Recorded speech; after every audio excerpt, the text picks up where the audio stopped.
नैहर में 10 गो भैयावा बा।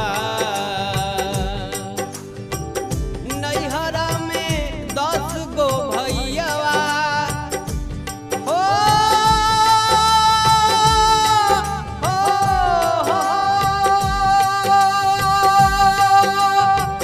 नैहर में 10 गो भैयावा आ 10 गो भौजिया बाड़िए राम।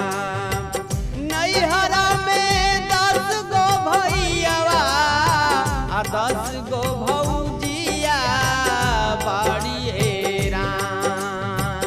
तब ना मनवा जोर लागे, तब ना मनवा जोर लागे, एक ही सजना